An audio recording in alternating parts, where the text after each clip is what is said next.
दोस्तों, परीक्षाओं में वर्गमूल से संबंधित ऐसे भी प्रश्न पूछे जाते हैं कि दी हुई संख्या में किस छोटी से छोटी संख्या से गुणा करें कि प्राप्त गुणनफल पूर्ण वर्ग बन जाए।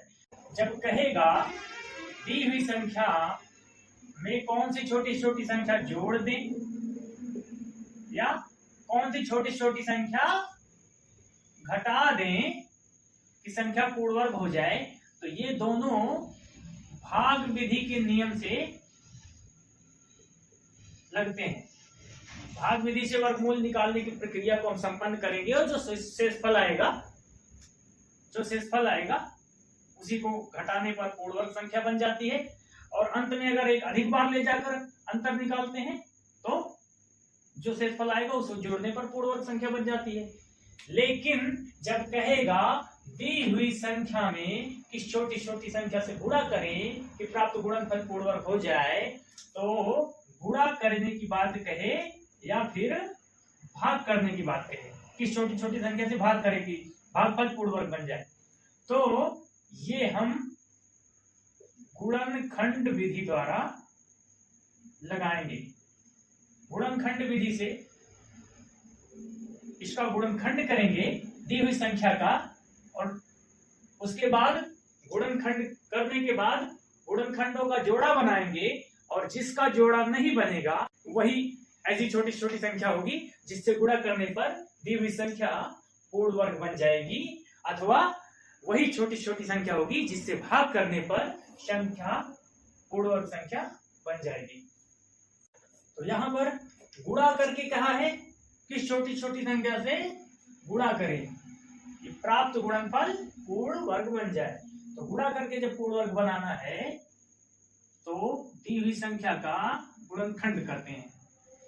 2 से काटेंगे, 16 को काटेंगे, 2 8 16 कटेगा, 2 1 कम 2 81 है, ये 3 से कटेगा, 3 दूना 6, 8 में से 6 कट गया, 2 बचा 2 और पीछे का 1 मिला 21, 3 से काटेंगे, 3 7 21, 27, ये भी 3 से कटेगा, 3 9 27, 9 भी 3 से कटेगा, 3 3 9 और फिर 3 भी 3 से एक बार में कट जाएगा। यहाँ पर जोड़ा 3 का बना, 1 3 का ये दूसरा जोड़ा बना, ये 2 का जोड़ा नहीं बन रहा है, 2 अकेला बच रहा है, इसलिए 2 ऐसी संख्या है जिसको एक बार गुणा करेंगे तो ये संख्या पूर्ण वर्ग संख्या बन जाएगी। 1 2 पहले से है, 1 2 गुणा करने के बाद आएगा और इसका भी जोड़ा बन जाएगा और ये संख्या पूर्ण वर्ग संख्या बन जाएगी। जिस प्रकार से पूछा था दी हुई संख्या में किस छोटी से छोटी संख्या से गुणा करें कि गुणनफल पूर्ण वर्ग बन जाए, उसी प्रकार से भाग में भी पूछता है कि दी हुई संख्या में किस छोटी से छोटी संख्या से भाग किया जाए कि भागफल पूर्ण वर्ग बन जाए। देखिए आपके सामने ये सवाल है, 2028 में किस छोटी से छोटी संख्या से भाग दें कि भागफल पूर्ण वर्ग बन जाए। इससे पहले जो सवाल था उसमें था किससे गुणा करें गुणनफल पूर्ण वर्ग बन जाए, और इसमें है किससे भाग करें कि भागफल पूर्ण वर्ग बन जाए। लेकिन दोनों एक ही जैसे लगते हैं, एक ही बेस है और उत्तर भी एक ही जैसे निकलता है। गुणनखंड विधि का प्रयोग करेंगे, इसमें 2028 का गुणनखंड करेंगे। 2 से काटेंगे, 1014 आ गया, फिर 2 से काटेंगे, 2 पंचे 10। यहां पर गुणनखंड करते समय जिस संख्या से हम काट रहे हैं, 2 से काट रहे हैं, तो उससे एक एक संख्या काटते हुए जाते हैं। जैसे पहले हमारे पास 10 था, 10 को काट दिए, 2 पंचे 10 पूरा पूरा कट गया। इसके बाद हम एक संख्या लेंगे, एक साथ 14 नहीं लेंगे, एक लेंगे और 2 से काटेंगे, कटेगा 2 1 कम 2 ज्यादा हो जाएगा, इसलिए एक बार नहीं हम 0 बार पढ़ते हैं। 2 का पहाड़ा 1 में पढ़ेंगे तो 0 बार जाएगा, 2 शून्यम 0, तो 1 में से 0 कटेगा, इसका मतलब कुछ नहीं कटा, एक ऐसे साफ साफ बचा है। लेकिन एक बार हम इसमें पहाड़ा पढ़ लिए हैं, अब हम अगली संख्या ले सकते हैं। अगली संख्या 4 है, ये मिलाकर 14 बनाएगा और हम 2 से काटेंगे, 2 से 14। अब देखेंगे 3 से कटेगा कि नहीं कटेगा। 5 और 7 इस संख्या के अंकों को जोड़ने पर जो संख्या में प्राप्त होती है वो अगर 3 से कट रही है तो समझो 3 से कट जाएगा। 7 5 12 हो रहा है, 12 3 से कटता है, इसका मतलब है ये पूरा पूरा 3 से कटेगा। 3 से काटेंगे 5 को, 3 एक कम 3, एक बार में 3 कटा 5 में से, बचा है 2 और पीछे का एक अंक हम लेंगे 0, 20 बनाया। 3 से काटेंगे 6 बार में, 3 6 18, 20 में से 18 कट गया तो बचेगा 2 और आगे एक अंक लेंगे 27 बनाएगा और 3 9 27 और फिर 169 आया। 169 13 का वर्ग है इसलिए 13 से ही कटेगा। 16 में काटेंगे 13 एक कम 13, एक बार में 16 में से 13 कट गया बचेगा 3, अगला 9 मिलाकर 39 बनाया, 13 3 39, अंत में 13 है, 13 एक कम 13 काट देंगे।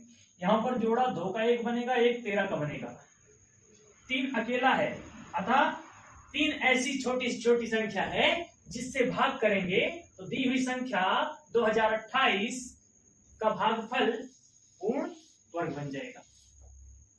ये उत्तर है। यही नियम गुणा करके पूर्ण वर्ग बनाने के लिए कहेगा तब भी लगाएंगे, यही नियम भाग करके पूर्ण वर्ग बनाने की बात कहेगा तब भी हम लगाएंगे। इसी तरह से उदाहरण के तौर पे तीसरा प्रश्न आप देख लीजिए। आपके पास है 60 में किस छोटी छोटी संख्या से गुणा अथवा भाग करेगी परिणाम वर्ग संख्या हो। प्रश्न में या तो गुणा आएगा या भाग आएगा। यहाँ पर हम दोनों इसलिए लिखे हैं चाहे गुणा आए चाहे भाग आए, दोनों को एक ही जैसे लगाएंगे। दी हुई संख्या हमारे पास है 60, किस संख्या से गुणा करेंगे कि पूर्ण वर्ग संख्या बन जाए अथवा किस छोटी छोटी संख्या से भाग करेंगे कि ये पूर्ण वर्ग संख्या बन जाए। इन दोनों स्थितियों में इसका गुणनखंड करेंगे। 60 को काटेंगे, 2 से काटो, 2 3 6, अगला 0 उतार दो, फिर 2 से काटो, 2 एक कम 2, एक बार में 3 में से 2 कट गया बचेगा 1, पीछे का 0 मिला के 10 हुआ, 2 5 10 15 आया। 15 3 से कटता है, 3 5 15 और 5 से कटेगा, 5 एक कम 5। यहाँ पर देखेंगे एक जोड़ा बन रहा है 2 का, 3 का जोड़ा नहीं बन रहा है, 5 का भी जोड़ा नहीं बन रहा है। यहाँ पर 2 का जोड़ा बना है, 3 का जोड़ा नहीं है और 5 का जोड़ा नहीं है। तो यहाँ पर इस जोड़े के अतिरिक्त जितने भी संख्या हमारे पास हैं उसका गुणा आपस में कर लेंगे। 3 बचे 15, 15 ऐसी संख्या है जिससे गुणा करने पर 60 पूर्ण वर्ग संख्या बन जाएगा और 15 ही वो संख्या है जिससे भाग करने पर भी 60 एक पूर्ण वर्ग संख्या हो जाएगा। कैसे, इसको देख लेते हैं। अगर गुणा करने की बात कहेगा तो यहाँ एक 3 और एक 5 ले आएंगे, 3 बचे 15 ले आएंगे, गुणा कर देंगे, 3 का एक जोड़ा बनने लगेगा और 5 का भी एक जोड़ा बनने लगेगा। अगर भाग करेंगे, गुणा नहीं भाग करेंगे, तो 15 से जब भाग करेंगे तो 3 बचे 15, भाग करेंगे 3 और 5 दोनों कट जाएगा, ये जोड़ा जो बचा है यही रह जाएगा और ये पूर्ण वर्ग संख्या कहलाएगी। किसी भी दी हुई संख्या को पूर्ण वर्ग बनाने के लिए गुणा करने की बात कही हो या भाग करने की बात कही हो, केवल गुणनखंड निकालेंगे और जिसका जिसका जोड़ा नहीं बन पाएगा उसी को आपस में गुणा कर लेंगे, उत्तर आ जाएगा।